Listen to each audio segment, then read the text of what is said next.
આજ રોજ જૂનાગઢ જિલ્લા વહીવટીતંત્ર દ્વારા દર મહિને ફરિયાદ સંકલન સમિતિની બેઠક યોજાય છે.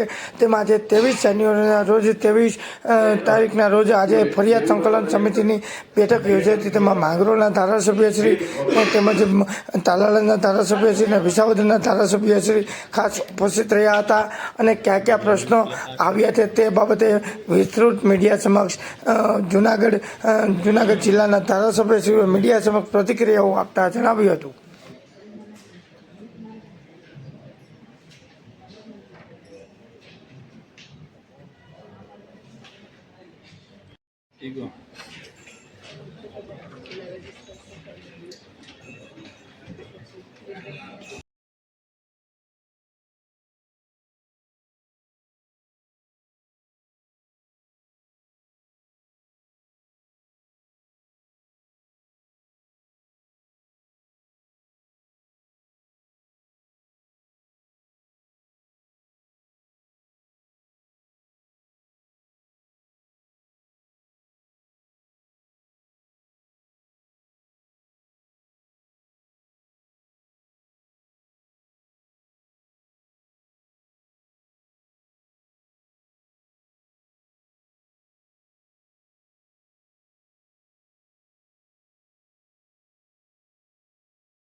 આજે જૂનાગઢ જિલ્લાની જે આપણે દર મહિને જિલ્લા ફરિયાદ અને સંકલન સમિતિ યોજાતી હોય છે, આજે શુક્રવાર 23મી જાન્યુઆરીના રોજ યોજવામાં આવી હતી. તે અંતર્ગત આજે માનનીય ધારાસભ્ય શ્રી તલાલા, માનનીય ધારાસભ્ય શ્રી માંગરોળ અને માનનીય ધારાસભ્ય શ્રી વિસાવદર ઉપસ્થિત હતા. તો તેમના પ્રશ્નો જે આગળના પેન્ડિંગ હતા તે પ્રશ્નો અને જે નવા પ્રશ્નો આવ્યા હતા તેની વિગતે ચર્ચા કરવામાં આવી. જે અધિકારીઓના પ્રશ્નો હતા એ તમામ અધિકારીઓ ઉપસ્થિત હતા અને તેમણે પોતાનો પ્રત્યુત્તર અગાઉ જે લેખિતમાં આપ્યો હોય અને એમાં જે ચર્ચા કરવાની હોય એ ચર્ચા થઈ છે. ખાસ કરીને માર્ગ મકાન વિભાગ, પછી વીજળી વિભાગ, ભૂસ્તરશાસ્ત્રી, આ બધાના પ્રશ્નોની ચર્ચા થઈ અને ખૂબ જ ડિટેલ્સમાં ચર્ચા થઈ અને એનું નિરાકરણ થાય ના પ્રયત્ન માટે પણ આજે અહીંયાથી સૂચના આપવામાં આવી છે. સાહેબ, ખાસ કરીને સંકલન સમિતિ મળે છે ત્યારે આ પ્રશ્ન હલ થાય છે કે ખાલી માત્ર સંકલન સમિતિ મળે કે માત્ર કાગળ પર છે? નહીં, ઘણા બધા પ્રશ્નો ઓલરેડી એમાં જવાબ પ્રત્યુત્તર આપી દેવામાં આવતો હોય છે, એટલે ઘણા નિરાકરણ થઈ પણ જતા હોય છે. તેમ છતાં પણ ઘણી વખત એમાં વધારે ચર્ચાની જરૂરિયાત હોય અથવા વધારે કોઈ ધ્યાન દોરવાનું હોય તો પછી એનું ચર્ચા સંકલન સમિતિમાં થતી હોય છે.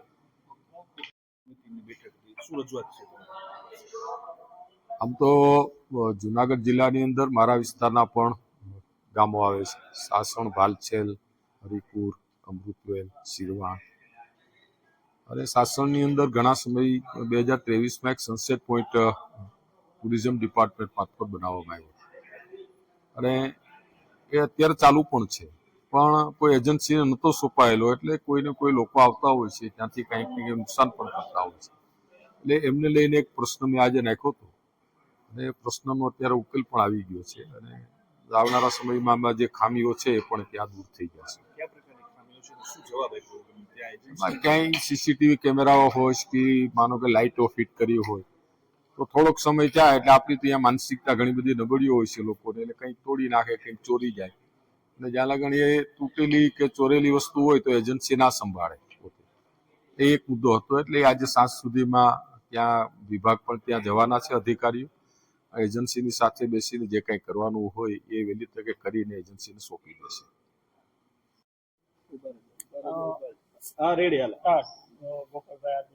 આજે જુનાગઢ જિલ્લા વહીવટી તંત્ર દ્વારા દર મહિને જે ફરિયાદ સમિતિની બેઠક થતી હોય એ આયોજન થયું હતું અને એમાં આજે હું હાજર રહ્યો હતો.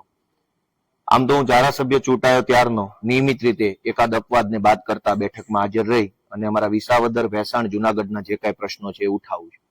આજની મિટિંગમાં મારા પ્રશ્નોમાં પાણીની ટાંકી તોડવાની છે છેલણકા ગામે, મોટી મોણપરી ગામે અને જામકા ગામે અને કરિયા ભેસાણના આ 4 ગામડામાં પાણીની ટાંકી જર્જરિત છે. તોડવા બાબતે છેલ્લી 4 મિટિંગોથી હું રજૂઆત કરું છું. બીજો પ્રશ્ન હતો કે આજે કાલાવડ વિસાવદર તાલુકાના કાલાવડ ગામે લગભગ 6 વર્ષથી ગ્રામ પંચાયતનું મકાનનું બાંધકામ ચાલુ છે અથવા અધૂરું છે, એ પૂરું થતું નથી છે એ વાતે એની રજૂઆત હતી.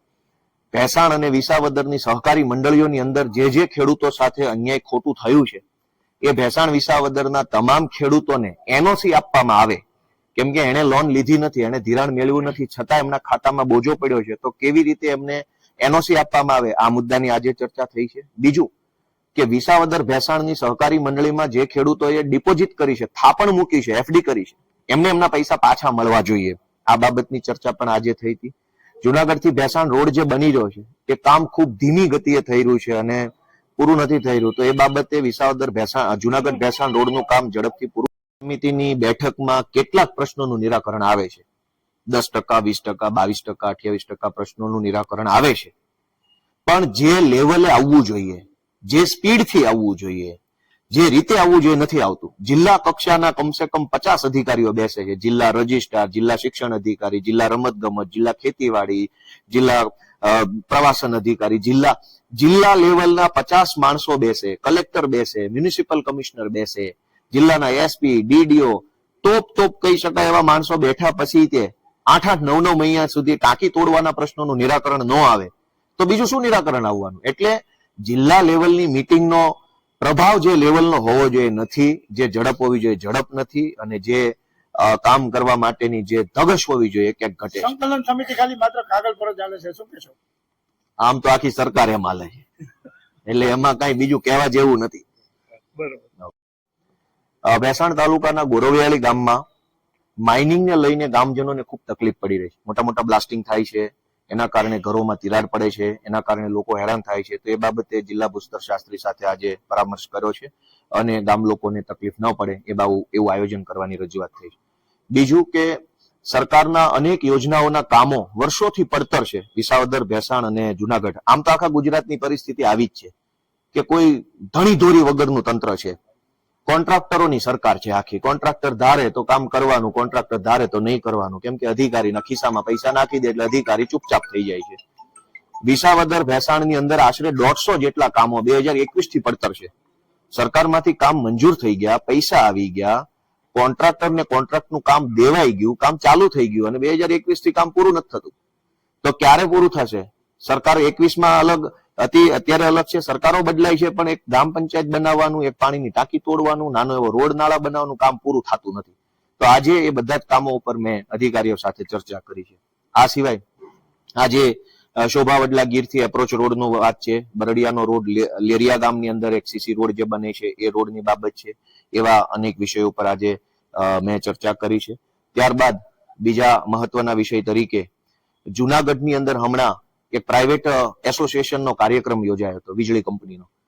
આ કાર્યક્રમની અંદર સરકારને 50 લાખ રૂપિયાનું નુકસાન પહોંચાડવામાં આવ્યું છે, જે બાબત મેં આજે ઉજાગર કરી છે. જે ટેમ્પરરી વીજળી કનેક્શન આપવા માટે સરકારે પોતે એટલે કે વીજળી વિભાગે 33,66,000નું ક્વોટેશન આપ્યું અને એની સામે ડિપોઝિટ માત્ર 4 લાખ લેવામાં આવી. સરકારે પોતે લખીને આપ્યું કે 33,66,000 રૂપિયાનું ક્વોટેશન. એનો અર્થ એ થયો કે ટેમ્પરરી કનેક્શન લેવા માટે સરકારને જે ખર્ચો થશે એ ખર્ચો 33 લાખ. તો એ 33 લાખ રૂપિયાની ડિપોઝિટ માત્ર 4 લાખ. તો બાકીના પૈસા કોના? સરકારના નુકસાન થયું. પ્રાઇવેટ કંપનીની ઇવેન્ટ કરવા માટે થઈ સરકારને મોટા પાયે નુકસાન પહોંચાડવામાં આવ્યું છે. એ બાબત આજે ઉજાગર કરી છે. આવતી મિટિંગમાં પણ એ બાબતે ચર્ચા કરવાની છે. આ સિવાય અનેક બીજા ઘણા બધા પ્રશ્નો જે છે એની ઉપર ચર્ચા થઈ છે. કુલ મળીને વિષય એટલો છે કે જિલ્લા કક્ષાએ કલેક્ટરની અધ્યક્ષતામાં, ધારાસભ્યોની હાજરીમાં, જિલ્લા કક્ષાના અધિકારીઓની હાજરીમાં દર મહિને મિટિંગ થાય અને ટાંકી તોડવા જેવી બાબત, એ ગ્રામ પંચાયત બનાવવા જેવી બાબતની 6-6, 8-8 મહિનાઓ સુધી મિટિંગોમાં ચર્ચા કરવી પડે તો શરમજનક બાબત છે. આશા રાખીએ છીએ કે કેટલાક પ્રશ્નોનું નિરાકરણ વહેલી તકે આવે. કામ કેમ થતા નથી એનું શું છે? કોન્ટ્રાક્ટર રાજ છે. બીજેપી પાર્ટી નથી, બીસીપી પાર્ટી છે, ભારતીય કોન્ટ્રાક્ટર પાર્ટી. કોન્ટ્રાક્ટરોની દાદાગીરી, કોન્ટ્રાક્ટરો કે એટલું થાય, અને આખા ગુજરાતની પરિસ્થિતિ આ છે, કઈ જુનાગઢની વાત નથી. બીસીપી પાર્ટીની અંદર ચૂંટાયેલા સભ્યોનું કઈ ચાલતું નથી. હમણાં વડોદરાના 5 ધારાસભ્યોએ કીધું કે ભાઈ અમારું કઈ ઉપજતું નથી, કોન્ટ્રાક્ટર કેમ થાય છે. કોન્ટ્રાક્ટરોને મજા આવે તો કામ કરે, મજા ના આવે તો કામ છોડી દે, અધૂરું મૂકી દે, અને અધિકારીઓ પછી લાચાર બની જાય છે કે અમે તો ડિપોઝિટ જપ્ત કરીને નોટિસ આપીશું. હવે શું નોટિસ? કરોડો રૂપિયાના સરકારના પ્રોજેક્ટને ટલ્લે ચડાવી દે, એને નોટિસ આપવાની હોય કે જેલમાં પૂરવાના હોય? વિસાવદર એકલાની અંદર 150 જેટલા કામ કોન્ટ્રાક્ટરોના કારણે ટલ્લે ચડ્યા છે. 150 સરકારી કામો 2021 થી જેને ટલ્લે ચડાવ્યા છે એને નોટિસ આપવાની હોય કે જેલમાં પૂરવાના હોય? કરોડો રૂપિયા સરકારના વેડફાઈ રહ્યા છે. એક બાજુ જનતા તકલીફમાં છે, એક બાજુ પૈસા વેડફાય છે, અને કોઈને કાંઈ પડી નથી. લાગે છે આગળ કામ થાય એવું? આગળ તો અમારી સરકાર આવે ત્યારે જ હવે કામ થશે. ત્યાં સુધી સંઘર્ષનો રસ્તો છે. અને મેં પણ આજની મિટિંગમાં કીધું છે કે અમારી જામકા, જુનાગઢ તાલુકાની જામકા, છેલણકા, કાલાવડ અને કાલાવડની મોટી મોણપરી, છેલણકા, જામકા અને કરિયા ગામની ટાંકી તોડવામાં નહીં આવે, તો આ ટાંકી ઉપર હું જવાબદાર અધિકારીઓના મોટા ફોટા મારી અને લોકોને જાગૃત કરીશ કે જો આ લોકો કામ નથી કરતા. ગોપાલભાઈ, સંકલન સમિતિ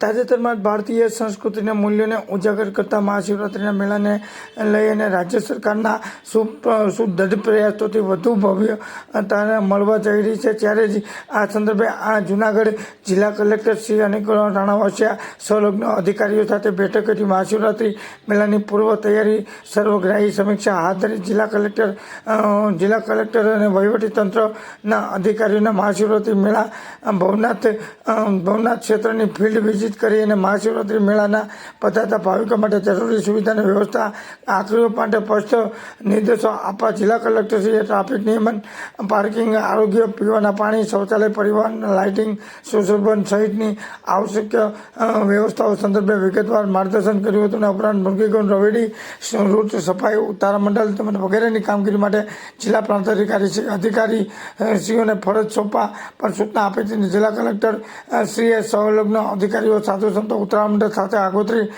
સંકુલન સાધવા અને નિર્દેશ પણ બેઠકના પ્રારંભથી જિલ્લા કલેક્ટર, ગુજરાત પવિત્ર વિકાસધામ યાત્રા બોર્ડના અધિકારીઓથી લઈ લાઇટિંગ, સુશોભન, પાર્કિંગ, સીસીટીવી કેમેરા વ્યવસ્થા, સાંસ્કૃતિક કાર્યક્રમ વગેરે પરામર્શ કરવામાં આવ્યો હતો. જિલ્લા કલેક્ટરે પીવાના પાણી પોઈન્ટ, આરોગ્ય સેવા કેન્દ્ર, પાર્કિંગ સુવિધા, સફાઈ સુવિધા, સીસીટીવી સહિતના મુદ્દે જરૂરી સૂચના કરી વ્યવસ્થા સુદૃઢ બનાવવા માટે માર્ગદર્શન આપ્યું હતું. ઉપરાંત સુચારુ કામ થઈ શકે તે માટે આવશ્યક કમિટીની રચના કરવામાં નિર્દેશ આપ્યા હતા. બેઠકમાં ટ્રાફિક નિયમન, એન્ટ્રી એક્ઝિટ પોઈન્ટ અને સમગ્ર મેળા વિસ્તારમાં સઘન સફાઈ માટે જરૂરી આયોજન કરવા માટે સાચા અર્થમાં ચર્ચા કરવામાં આવી હતી. તેમજ ફાયર ફાઇટર, પરિવહન સેવા માટે એસટી બસ, સાંસ્કૃતિક કાર્યક્રમ સહિત મંચ સહિતના મુદ્દે જિલ્લા કલેક્ટરશ્રીએ માર્ગદર્શન કર્યું હતું. બેઠકમાં કમિશનર તેજસ પરમાર, જિલ્લા વિકાસ અધિકારી એચપી પટેલ, જિલ્લા પોલીસ વડા વડોદરા સાહેબ તેમજ નાયબ વન સંરક્ષક અક્ષર જોશી, નિવાસ અધિકારી collector Shri PS Barad, assistant collector Vandana Meena,